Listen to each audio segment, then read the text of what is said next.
Travis went good sell.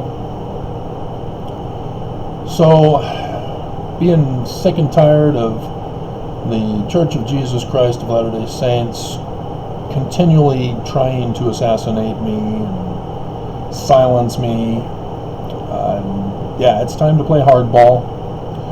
I've been trying to take you guys step by step, precept upon precept, line upon line, here a little, there a little, and it's apparently too much for you guys to handle, as you're shocked and don't know what I'm talking about, and you're confused, and you know, it's because you're in that spiritual witness cycle.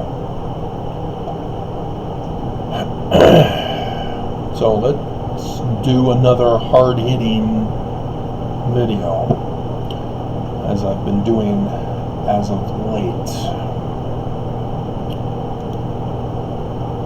Let's see, should we start with... No, we're going to start with the founding of the church, 6th of April, 1830. So it's on the 6th, it's in April, and it's 1830, not 1829. That's when they published the Book of Mormon. That's when they had everything all ready to go. There was an official organization of only 6 members. Those 6 were Joseph Smith, Hiram Smith, Oliver Cowdery, Peter Whitmer Jr., Samuel H. Smith, and David Whitmer. So you can see there are 3 families, and it's curious that there's just the 6 of them. And they're all men, they're all sons of the 3 seniors. And the seniors became members later. They were not part of the founding. This is very curious, because clearly Samuel H. Smith was not a part of the Book of Mormon, like Oliver Cowdery was. Not even Hiram Smith was a part of the Book of Mormon. And yet both Hiram and Samuel are involved in the founding. On the 6th, with 6.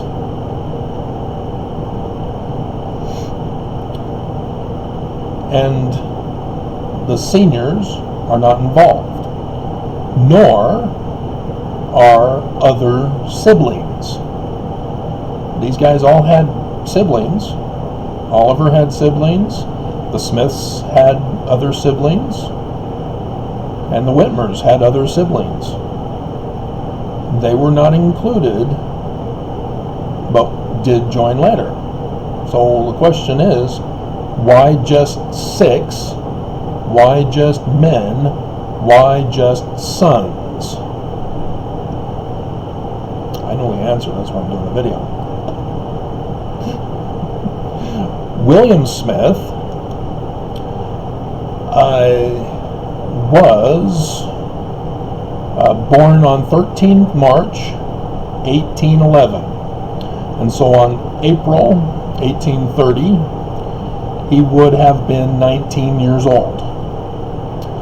The Constitution, as designated at that time before the amendment to make a person 18 years as an adult, was originally 21. So even though he's 19 years old, he's not 21. He's not an adult yet. So that could explain why William, and then thus Don Carlos, who was born in 1816, so he would have been 14 years old,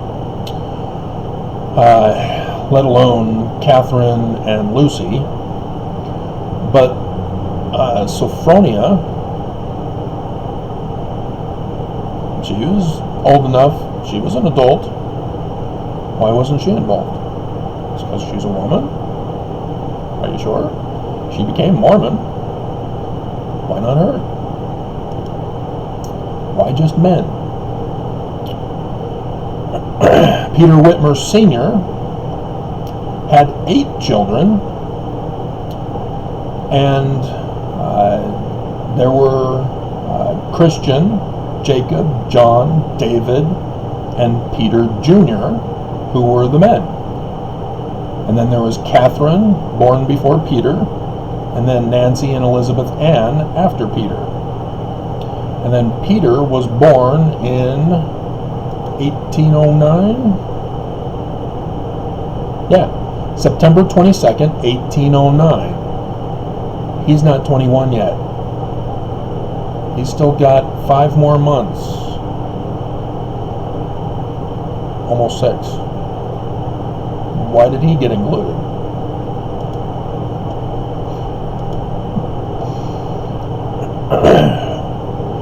Because there could have been others of the Whitmer family who could have been in Peter's place, who were adults, the older brothers, other than David. Christian, Jacob, or John, either one of those 3. Why just David and Peter? And why not the fathers?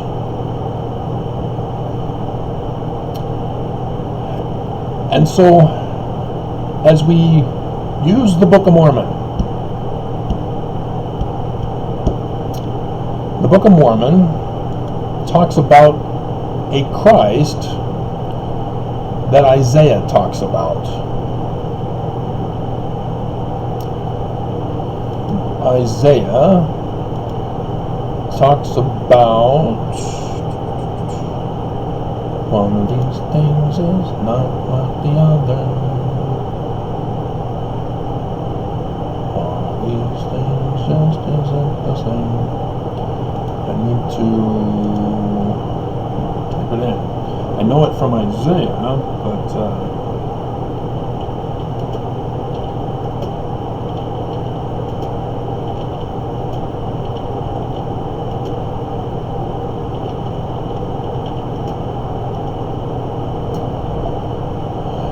Isaiah 9, but in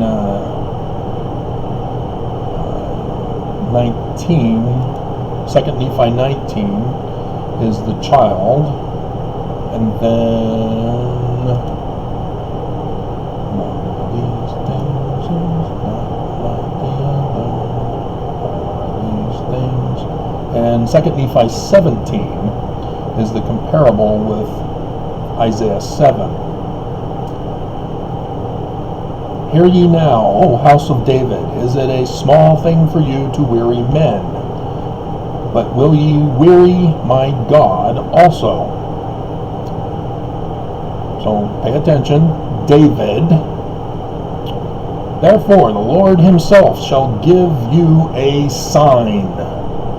Behold, the virgin shall conceive and bear a son, and shall call his name Emmanuel. I've already gone over that in other videos. Emmanuel is the sun god from the Egyptians, Amun. Joseph Smith calls him Amun. Spelled with different vowels, nonetheless, same god. It's the sun at noonday. And I've gone over how that is the order of the priesthood that Joseph Smith is referring to for Melchizedek. It is the Paleo-Hebrew condensed version of Melchizedek. And so Melchizedek is the expanded word version of the acronym, shall we say, of Melchizedek. And it has the sun symbol, the priest symbol for M, and the king symbol for N, as I've gone over with you. Paleo-Hebrew, the god Amun. That is the sun at noonday that Joseph Smith constantly refers to. The Book of Mormon constantly refers to. Joseph Smith calls him by name, Amun. Getting the pattern here? So David.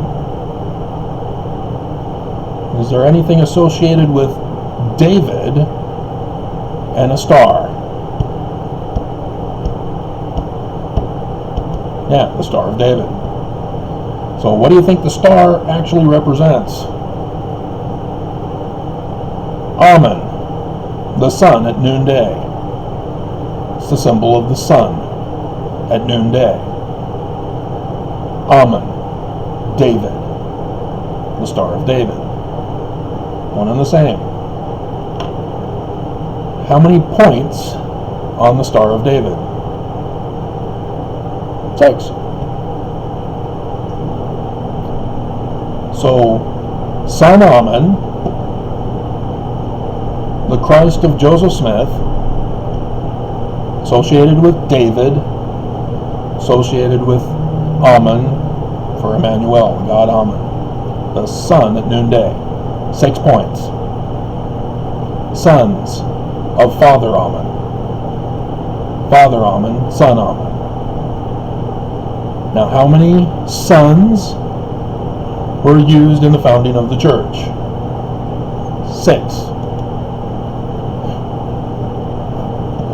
You catching on yet? Is this too complicated? Am I sounding condescending? Should I go back to condemning? So, why 6? Is it just because of the connection to Amen? Is it just a coincidence? Is there something else that the Book of Mormon warns us about that we should probably pay close attention to? As that's a rhetorical question, because of course there is.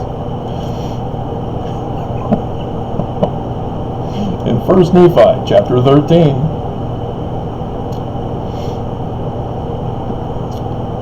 verse 6, and it came to pass that I beheld this great and abominable church. So Joseph's church, founded with 6 to symbolize the Star of David, the sun at noonday, the Egyptian god Amen for Emmanuel in Isaiah. Now there's the Legion of Doom, or what is it? It's not Spectre, that's James Bond, but they use the same symbol. It's the octopus thing.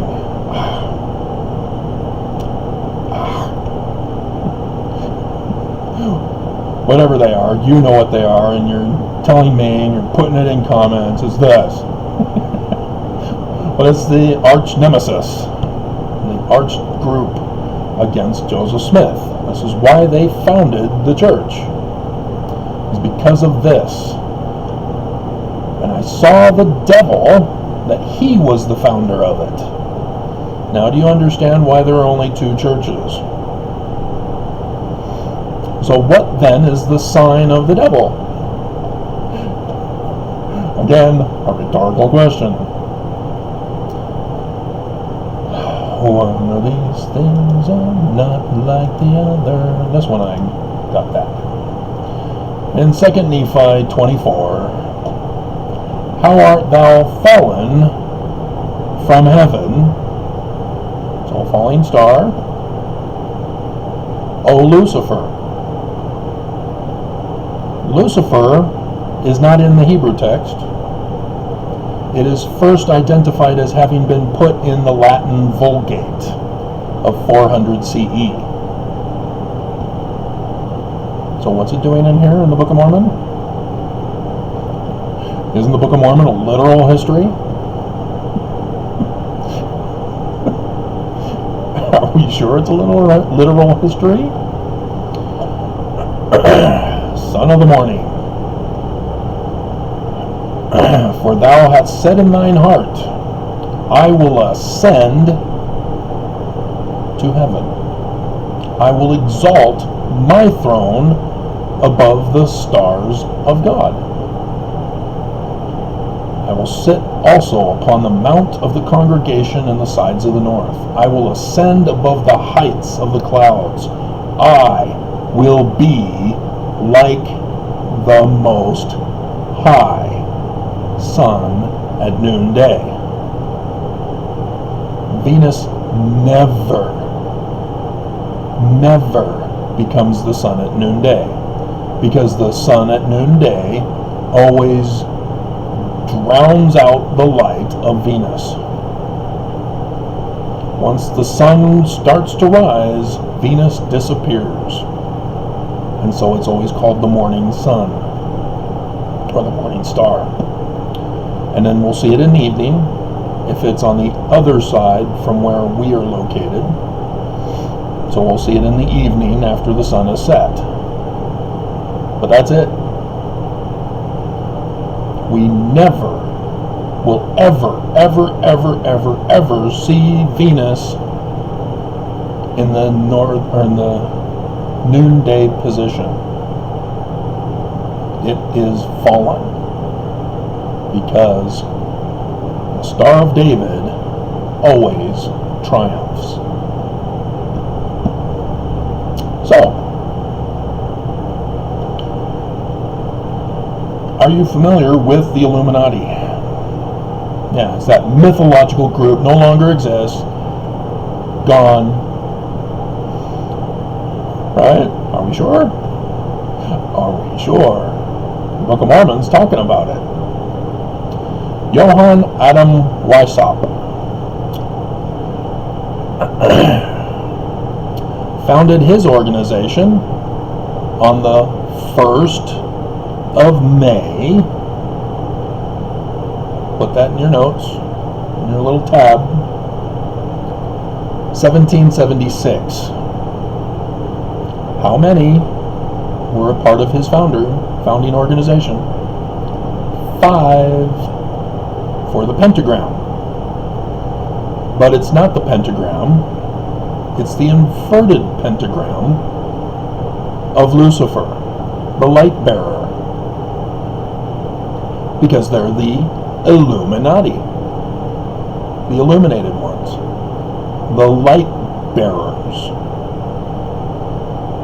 And so Venus, the inverted pentagram,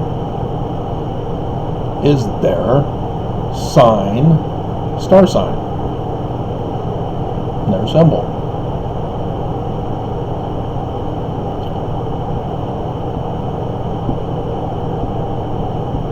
And so then Joseph Smith, 6 sons of 3 fathers,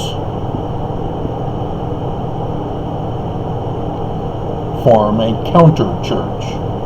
Now, why would they do that? America is not under threat of the Illuminati, are they? Never. They're just a myth. Right? They don't exist. Right? Are we sure? Are we sure? So what happened to Joseph and Hiram and Samuel? They were murdered. Yeah, Samuel poisoned. After the assassination of Joseph and Hiram, Samuel was poisoned. And William knew that it was Brigham, but when you have other people hired to do your assassinations, and I can speak from victim experience, it's kind of tricky to catch the order and the payment of money for the assassination. I, however, did.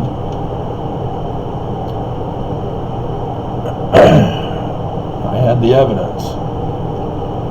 But the compromised judicial system here in the federal courts of all Mormons refused to recuse so that my case can proceed in accordance with the First Amendment. Nonetheless, that's a distraction topic. And so, what happened? After the Smiths are gone, the succession crisis is going to be labeled in the future as to explaining that crisis event. Well, there's this guy named Brigham Young.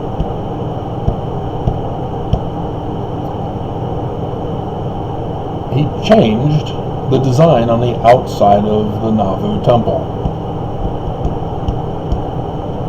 What is the inverted pentagram doing there in the middle position? The noonday position. Because the sunstone, it's at the bottom for the rising sun. Then the inverted pentagram is in the middle. And then the Jewish Star of David is over in the setting sun position at the top. What the hell? Well, certainly that's just a coincidence, right? It's not like the temple was dedicated on the 1st of May, 1846, 70 years later. Right? Oh, whoops, it was?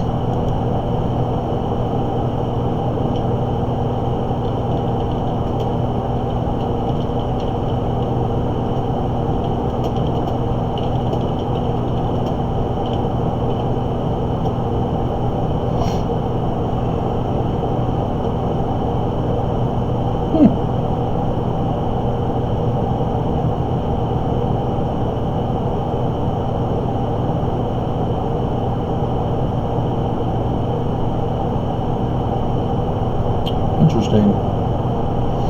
I just decided to check just to find out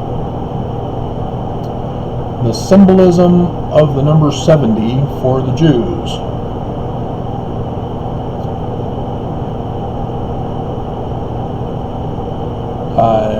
Corresponds with 70 souls went down to Egypt to begin the Hebrews' Egyptian exile or exodus. There is a core of 70 nations and 70 world languages paralleling the 70 names in the Table of Nations. There were 70 men in the Great Sanhedrin, the Supreme Court of ancient Israel. According to the Jewish Haggadah, there are 70 perspectives, faces, to the Torah. 70 elders were assembled by Moses on God's command in the desert. Psalm 90 verse 10 allots 70 for a man's life, and the Mishnah attributes that age to strength, as one who survives that age is described by the verse as the strong, or Gaber, for the earthquake in Magna, which means strong. And so Gabriel knocked the horn out of Moroni's mouth.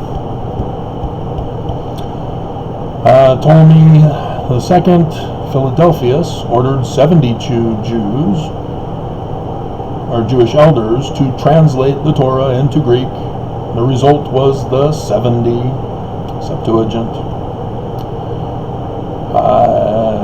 And so that one's kind of a funny story. It was 72, not 70, and they all worked on it separately.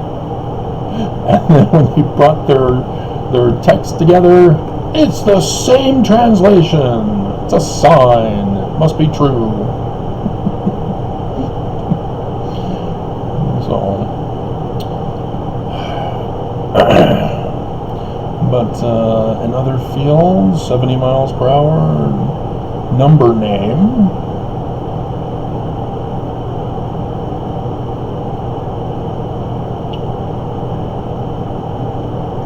One of these things is not like the other. Astronomy. Sagittarius. I wonder if Gematria would then... Hold on a minute.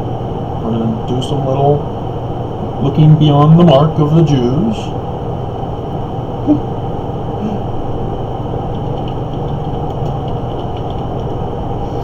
If you're not familiar with that passage in the Book of Mormon, Joseph Smith Sr. knew about it. He was a Jewish mystic. Isn't that interesting? Why won't the church tell us that?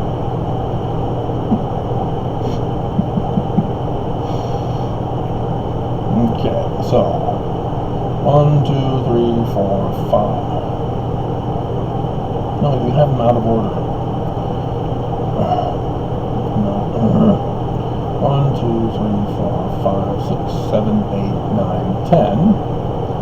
And then 20, 30, 40, 50, 60, 70 is the sun symbol of Paleo-Hebrew. In Aramaic script, it is the arm of God with the hand, as I'm the one who deciphered it. So that's interesting. 70. He replaced the sun at noonday. Interesting. Huh. Okay. So that, just a little fun thing there. Just saying. But yeah, 5 men founded the Illuminati for light bearers, Lucifer, Venus, 5 points. And then Brigham Young. And it's confirmed that it's Brigham Young because even the church tells us that Brigham Young ordered the symbols on the Salt Lake Temple. And it didn't get completed until he died, until after he died. And so it's kind of important to know that the church blames Brigham for the inverted pentagram on the keystone of the doors, of the arch of the doors of the Salt Lake Temple. And his son, Don Carlos, is the one who carved the eagle gate. The eagle on top of the beehive, on top of the inverted pentagram, which is the founding stone. And it points right to the state capitol.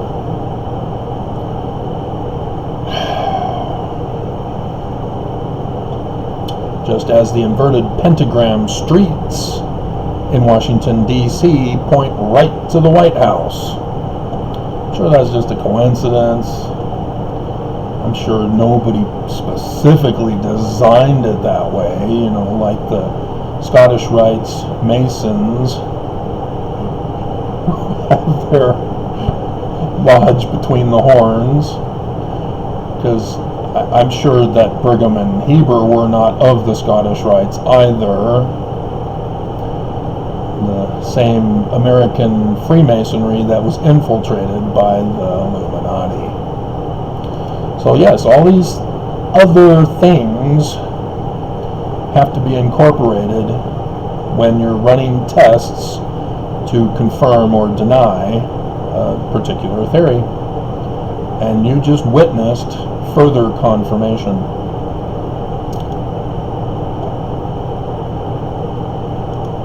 Are you going to start listening to me now? Or are you going to continue to resist?